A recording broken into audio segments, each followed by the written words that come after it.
Don't judge yourself in the daily, judge yourself in the yearly, and slow it down, be patient. You got your perspective. I just want to be helped. Your perspective.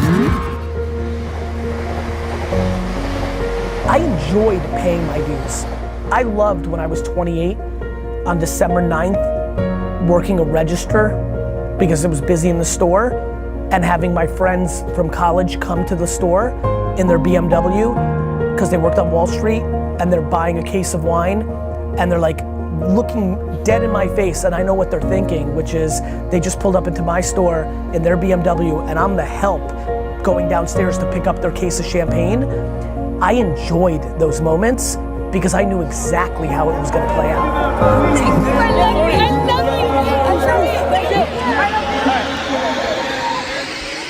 For me, happiness is being able to do what you want to do at all times. So not conforming, like not pandering, yeah. Just being able to do what you want to do. I mean, who wouldn't want that? And I think that is one of the great things about entrepreneurship.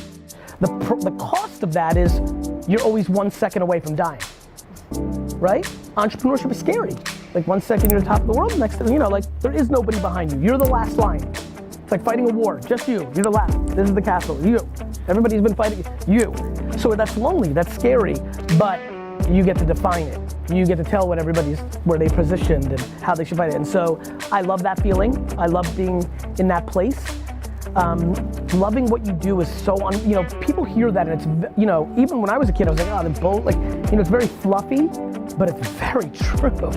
Like being happy in what you do, and whether that's making $45,000 a year or $4 million a year, if you really love it and you're really doing what you want to be doing, that's a very, very good place to be. You're just going to be happy. And I genuinely do think we have a major branding issue on success, and I mean across 7.7 billion people, every part of the world. And I'm very passionate about being one of the voices that tries to redefine it, because I'm unbelievably not driven by money, unbelievably. I spent the first 12 years of my life building a family business from a $3 to a $60 million business for my parents, and left at 34 years old with nothing to my name. Then started a company with my brother who was coming out of college and made him a 50-50 partner. And then he left 4 years later, and I spent tens of millions of dollars to buy him out. Like money does not drive me. The game.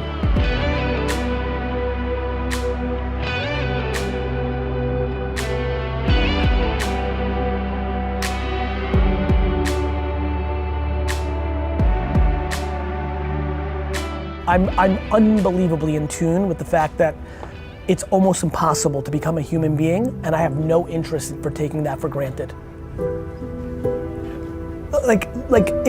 I love when analytical people, so when I have a very deeply math kid in front of me and we're having some sort of debate and they're upset about something, I'm like, you do know the odds of being a human being are 400 trillion to 1, right?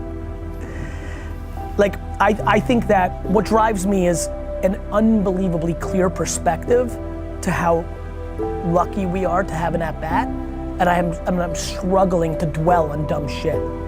As long as 8 people that I love more than life are alive that morning, I'm in good spirits. I really am. Yeah. I think adversity and humble beginnings is an incredibly good framework to happiness if you layer positivity and optimism around your difficulty. A lot of times people look at their difficulty and dwell and go the other way. So for me, I'm excited every day because I get to play. And yes, I love competing, but I love competing more than I love the game more than the trophy that the game gives me. And that is also another happy part. But I have my perspective in check, I really do. And I don't just say it, I live it. And what's really fun for me is that I'm a little bit older when this has all happened, so I have a lot of people in my life who've known me long before I ever made one single piece of content on the internet in the wine world, let alone what it's manifested into. And it's funny, when once in a blue moon, if some things fester and it, there's a little bit of pushback against me, it's really fun to see grammar school and high school and college and early wine people jump in and be like, this is who you think this is somebody else. This is who this dude was when nobody was watching, I've always been very grateful. I'm very grateful. I'm very grateful. You should always be doing what you want. Then Even if nobody responds to it, like you should just. you don't know yet. Not at first. Like, to your point, if you do something for a year and a half and nobody gives a now you're delusional. But notice that I'm giving you an answer based on where you're at now. If you don't have a podcast yet, you should start with what you love. Because the only way you're gonna do something hard enough is if you love it. You know? So you start with something you love, you do it for a year, you feel it out, and you know, if you're now into year 2 and nobody still is, now it's, you know, people always, the hardest question to ask is when should you double down on staying the course and persevering, or when should you bail and shut it down? You never really, like I can never answer that question. There's too much I need to know to answer that question, but in the beginning point, it's very easy for me to answer. Do something you love, because if you're doing something you think will do well, you're now already in a place where it's gonna be hard for you to make the content. You're not passionate about it. You got so many other shit. You're gonna choose what else is better or easier. Like, you know, it's hard to get going around something you don't feel great about. You're just doing it for what? For the listens? For the subscribes? For what? I mean, I'm so passionately trying to get people to realize happy is better than money. I'm passionate about this. I'm passionate about this. It's a very important conversation that we have to.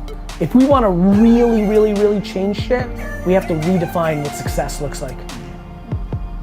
It is just not how many subscribers you have. It is not how much money you make. It's just not.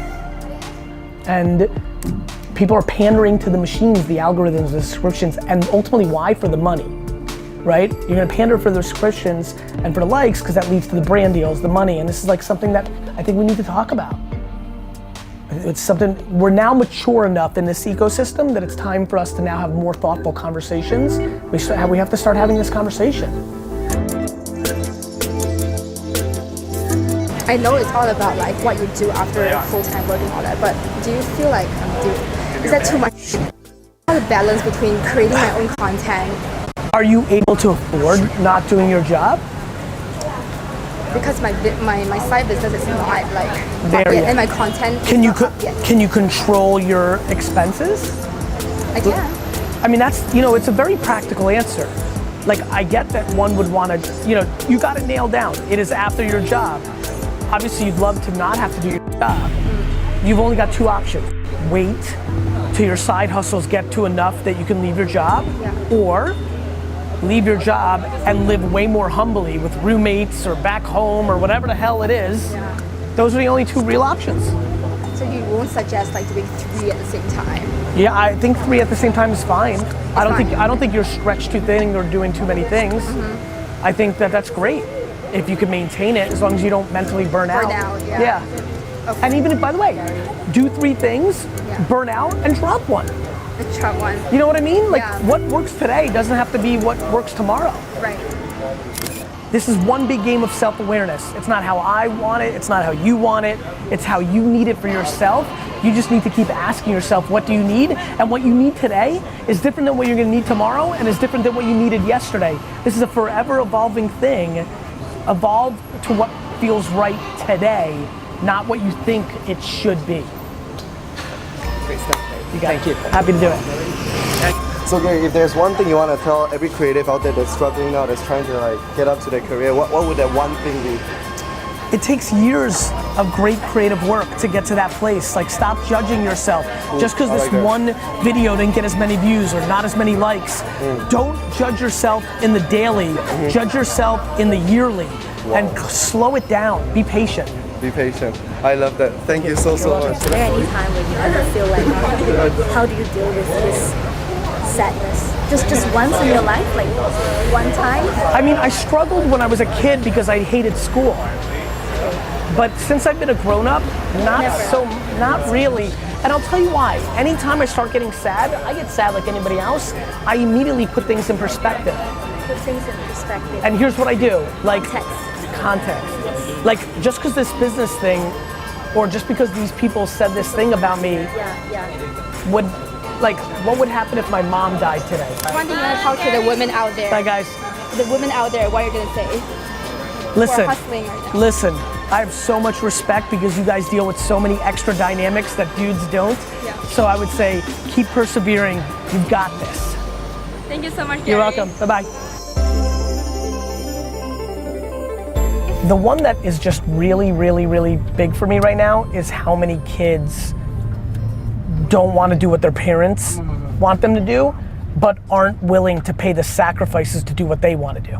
But they don't know, Gary. Like They do. They don't know. They that do. They don't want to pay the price. They don't want to pay the They still want their parents to pay for their rent. Oh, yeah, They you still want their parents to pay for their Uber. They still want, like, they think that they're in control of what their parents are willing to. When you want something from somebody, you're not in control of what they give. Yeah, like when you live at home, you live under their rules. My big thing that always makes me laugh is like there was this kid the other day that got really upset with me, and like really upset with me during a Q&A because I wouldn't invest in his company. And finally I said to him, like, it was really actually like a scene, and I was like, bro, you're asking. Like, he was mad at me. I'm like, I'm not asking you for anything. And that's like when you're asking for something, you don't have the leverage. Like, period. Like, you don't want to go to college, you don't have to go to college. You don't want to be a doctor, you don't have to go be a doctor, right? But that also means that if that's what your parents want and that's what they're willing to pay for, you can't be like, hey mom, you know how you're gonna give me $80,000 to go be a doctor? That's what you want? Well, I don't want that. I want to be a painter, so give me that $80,000. That's not how it works. Yeah. You have to leave that on the table. That money, that infrastructure comes with that ambition. Like, if you want that safety and that money, well, that means you're gonna be a lawyer. If you wanna be a fucking motorcycle racer, that means you're gonna live in a studio apartment with 19 friends. People ask the dumbest shit. This kid the other day is like, GaryVee, but how do you do this in the Bay Area? It's so expensive. Like, you moved. You don't live in the Bay Area. You have a choice. People are like, Gary, like, you're trying to pay $14 an hour. How do you survive in New York City? I'm like, you live in Queens and you take like you can do anything. Mm-hmm. You have options. People aren't willing to sacrifice for what they want. This is why I jump on, they don't know. They know. People don't want to deal with the truth. There's two things I do. I keep it basic and I go right at it. Baby. Happy to be here. Thank you for having me. Yes, sir. My question actually isn't for me, it's for my son. He's 10. His name's Giovanni. Giovanni. He wants to be a Twitch streamer. Sounds He right. struggles with confidence. So I'm wondering if you can give him a few words of what he can do, what type of action he can take day to build his confidence. Giovanni, I think the question, I see we're recording this. Look, when you're 10 years old, confidence is a very funny thing. You're still forming as a human, but the reality is if you're twitching and you're over responding to how many subscribers you have or what your friends in school are saying, you're not going to be able to be successful. And so you're lucky, Giovanni, to be able to start this process now, not when you're 45 years old. The quicker you get comfortable with judgment of others, the more likely you'll be successful long term. The way to get your confidence up is to start enjoying the pushback, is to start enjoying people say that you can't, is to start enjoying the judgment of others who don't understand. If you're not comfortable in your own framework, you'll never succeed. Thanks, Gary. You got it.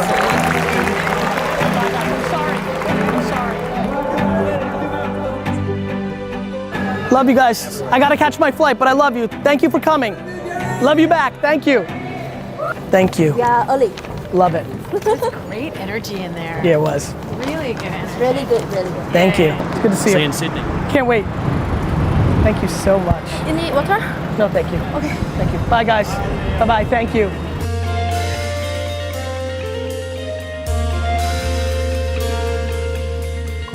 Dude, I'm so fired up about this. It's so nice. You know what this is? Jet sweater. Do you know what it is? No. This is a replication of the single thing that I value the most in the entire universe. What? When I was 7 years old and we moved to New Jersey and I became a Jets fan, my friends had jerseys. And I came home one day and I said, Mom, everybody has a jersey, I want one. And we couldn't afford to buy a $20 jersey. So a week later, my mom knitted me one. Are you kidding? This is the exact thing she knitted. This is exactly what it looks like. With my name on the back, And the reason I do 5 is because 5 was my favorite number, even as that little of a kid. And that's what this is. This is I know exact. that part, but I didn't know the part about the replica of the sweater. So cool. That's so thoughtful. I can't wait to wear this. Like, can't wait. Like, hope it's super cold in New York next week.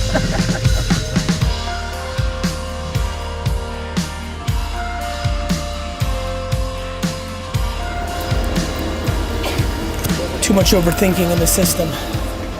That was the theme of the keynote. Great trip in KL. Malaysia, I love you.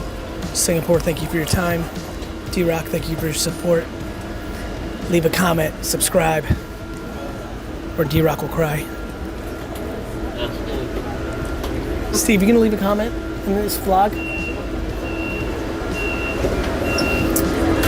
Oh, I don't mean on camera, I mean in the comment section on YouTube.